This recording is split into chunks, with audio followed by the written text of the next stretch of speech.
Okay, ladies and gentlemen, today I want to give you some of the dumbest reasons for people to say that the God of the Bible doesn't exist. Oh, this ought to be good. And I believe the things that I'm going to say is going to be filled with common sense and it's going to be filled with reasons to believe that people are just going by their opinions and they're not using logic, reasoning. They're not using common sense. They're not using their brain, in my opinion. Yeah, I bet you're wrong. First and foremost, you have people on here that claim to be atheists that will say that they know for certain the God of the Bible doesn't exist. And that's a really interesting claim because at that point, one has to wonder what methodology are they using to try to say that he's not behind the universe or that he's not on another planet or that he's not light years away from here. How does he know that he's not in my house? Like, how does an atheist know he's not in my house or anything like that? What methodology are they using to come to the conclusion that the God of the Bible does not exist?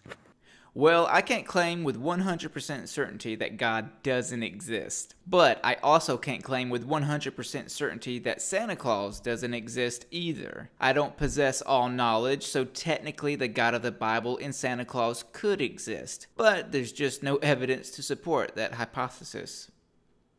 In reality, the reason why a lot of these people do not believe that the God of the Bible exists is because, according to their own opinion, that's why God doesn't exist. And they feel so passionate about their opinion that they are doing whole political movements to stop people from being able to exercise their rights in schools regarding the God of the Bible, regarding us using our rights in politics, even our rights here on the internet, our rights to be able to express how we love the true and living God, the God of the Bible. No reasonable atheist wants to take away your rights to worship God, Mohammed, or Robin Williams for that matter. I'm the biggest anti-theist I know, and not even I want to take away your rights to worship. However, when you look at the political landscape in recent history, and even here in the present, it's you religious Jesus freaks that tear away rights at worst or slow down liberty at best. For example, I can't even buy alcohol on Sundays where I live due to you morons, and gay people couldn't even marry for the longest time thanks to Christianity. And let's not forget, Christians used the Bible to justify slavery back in the old days. All because of their opinion. It's not based on any factual information. And I want people to understand that when an atheist comes to you and says to you that the God of the Bible, they're pretty sure that they know for certain that the God of the Bible doesn't exist, at that point they are either trolling you or they are so ignorant and so stupid at that point that it's too hard for them to admit that. Do I believe in the God of the Bible? Well, no. Do I believe in any God or gods at all? Also no. But the Christian God, or the God of the Abrahamic religions, can be dismissed with very, very little effort. For example, is the Christian God all good? Well, yes, according to the Bible. Is the Christian God omnipresent? That is to say, literally everywhere? Yes, according to the Bible.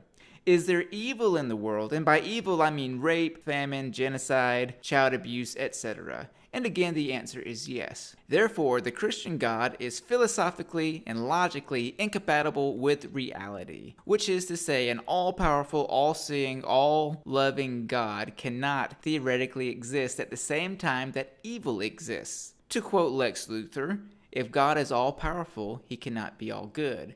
And if he is all good, he cannot be all-powerful.